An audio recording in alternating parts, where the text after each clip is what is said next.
Poznajcie bohatera dzisiejszego odcinka, laptop HP Compaq o imponujących parametrach, 15-calowy panoramiczny ekran, najnowszy procesor Intel Pentium M, wydajna karta graficzna ATI-Mobility Radeon X600 oraz technologia Intel Centrino dla bezprzewodowego połączenia i dłuższego czasu pracy na baterii. To była prawdziwa perełka technologiczna swoich czasów. Ale czeka go niezwykła przygoda. Ten stary laptop, który przez wiele lat służył jako wierny towarzysz, postanawia przemienić się w coś nowego. Przygotujcie się na niezwykłą instalację systemu operacyjnego.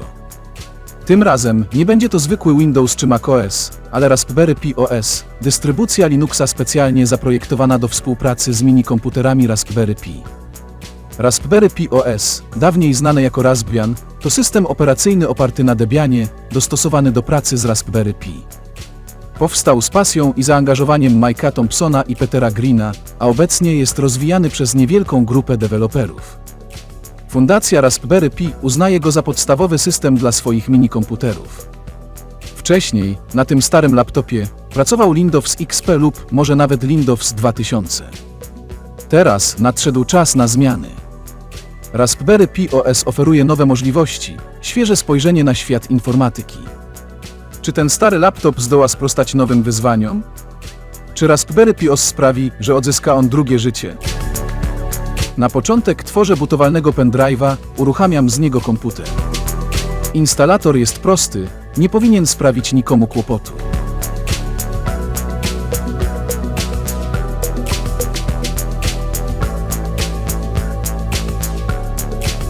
Sama instalacja trwała dość długo, zapewne przez zabytkowy dysk twardy IBM o zabójczej pojemności 15 GB.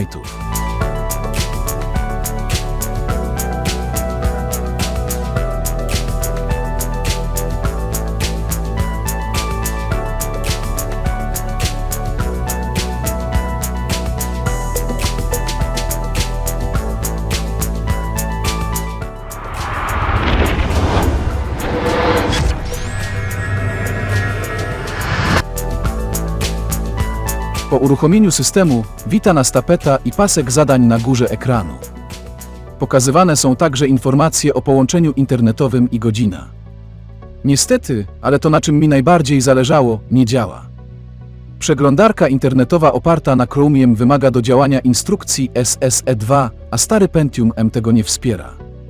Szkoda, że tej informacji nie było na początku instalacji.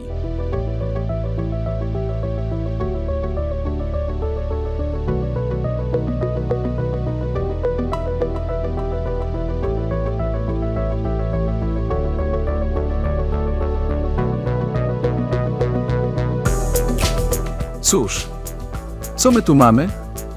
Preinstalowane z systemem są narzędzia programistyczne, pakiet biurowy LibreOffice, przeglądarka internetowa, odtwarzacz multimediów VLC, parę gier, a także kalkulator, przeglądarkę plików oraz ptwów. Dostępny jest także instalator pakietów, dzięki czemu mamy dostęp do wielu innych programów. Jest nawet KiCad, ale szkoda, że nie ma dodatkowej przeglądarki internetowej, ale jak widzę, mogę zainstalować tapetę w rozdzielczości 4K na pocieszenie.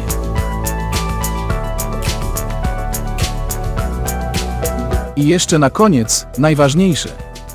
Czy pójdzie na tym Doom? Niestety nie jest on domyślnie zainstalowany i trzeba korzystać z internetu i czarnego okienka, aby go doinstalować. W 1998 roku oryginalni twórcy gry Doom, firma ID Software, udostępnili publicznie kod źródłowy tej gry. Od tego czasu programiści stworzyli wiele tzw. portów źródłowych Doom, którzy rozszerzyli kod, dodając nowe funkcje i usuwając pewne ograniczenia oryginalnego Dooma dla systemu DOS. Chocolate Doom podchodzi do tematu inaczej niż inne porty źródłowe. Jego celem jest dokładne odtworzenie doświadczenia grania w wersję Vanilla Doom. Jest to konserwatywny, historycznie dokładny port źródłowy Dooma, kompatybilny z tysiącami modyfikacji i poziomów, które zostały stworzone przed udostępnieniem kodu źródłowego Dooma.